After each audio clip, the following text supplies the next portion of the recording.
कृष्ण राधे राधे।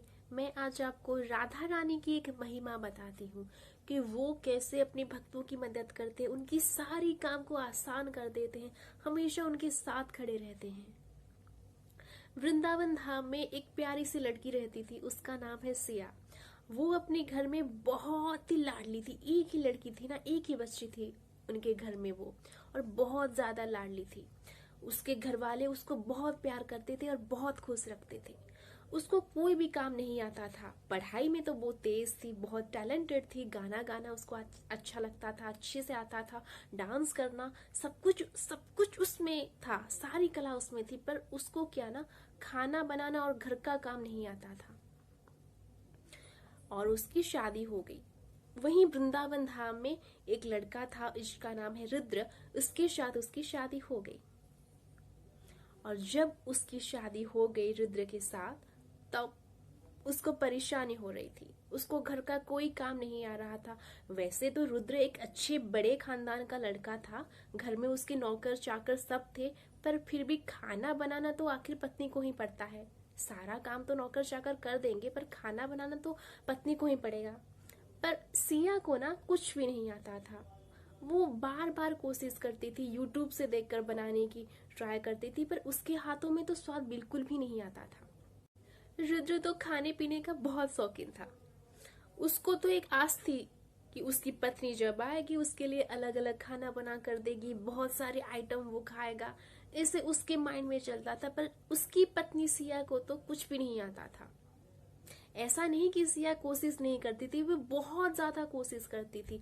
उसने तो cooking class भी ज्वाइन किया, पर उसके हाथों में स्वाद ही नहीं था। जैसे घर के सब लोग परेशान हो गए। ऐसे इतनी बात बढ़ी कि बात तलाक तक आ पहुंची।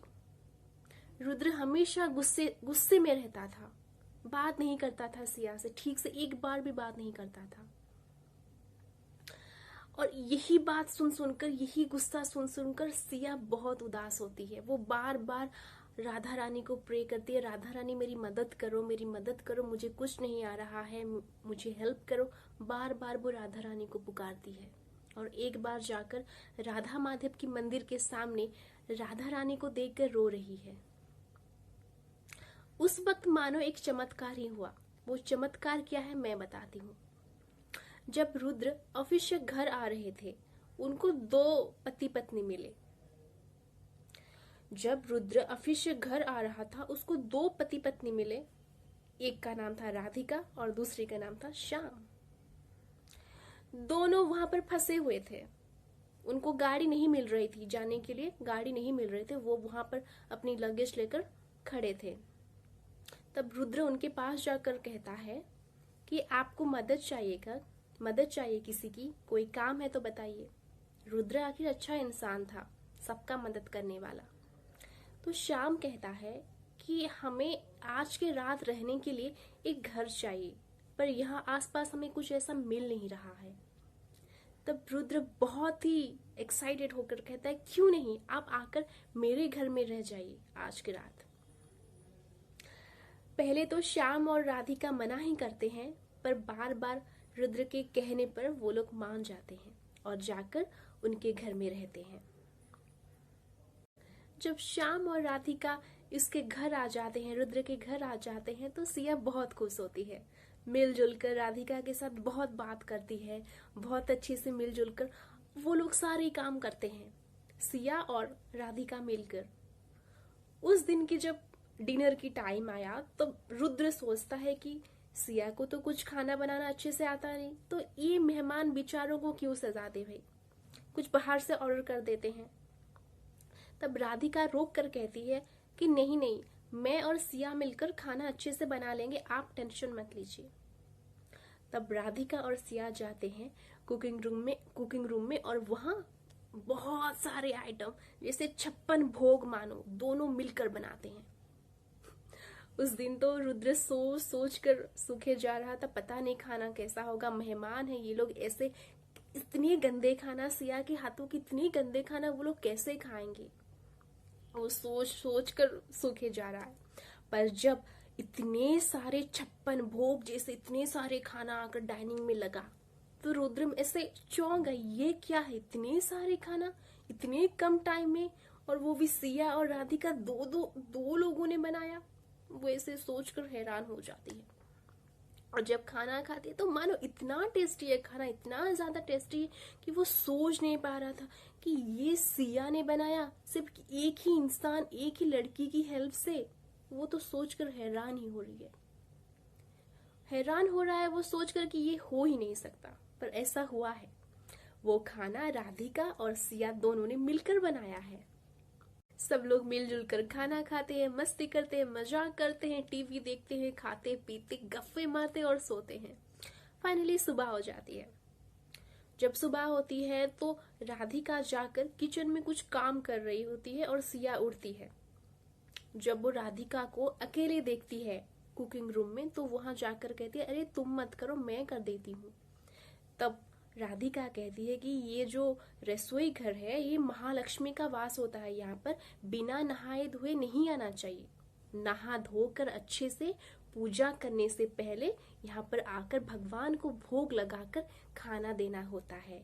अगर हम कुछ भी बनाकर नहा धोकर भगवान को भोग लगाकर खाने के लिए देते हैं तो खाना बहुत ज्यादा स्वादिष्ट बन जाता है। राधिका की बात सुनकर सिया जाती है नहाने को और नहा कर आती है खाना बनाने, और वो दोनों मिलकर ब्रेकफास्ट बनाते हैं और फिर से खाना बहुत ज्यादा टेस्टी बनता है। और फाइनली उनका जाने का, राधिका और श्याम का जाने का टाइम आ जाता है और वो दोनों जाने के लिए बाहर जाते हैं।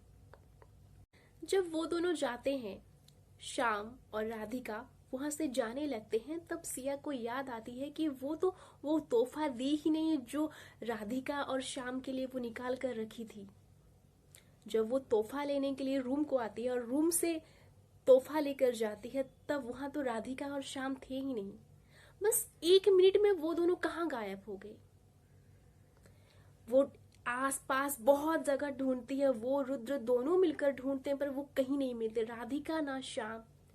बहुत सारे लोगों से पूछते हैं कि ऐसे दो पति पत्नी को आपने देखा? सब लोग कह रहे हैं कि यहाँ पर कोई नहीं था। सिया तो कंफ्यूज हो जाती है, रुद्र भी कंफ्यूज हो जाते हैं। वो दोनों ढूंढ ढूंढ कर आखिर में घर आते हैं। तब वो दोनों सब कुछ भूल जाते हैं और पहले जैसे अपने अपने काम में लग जाते हैं।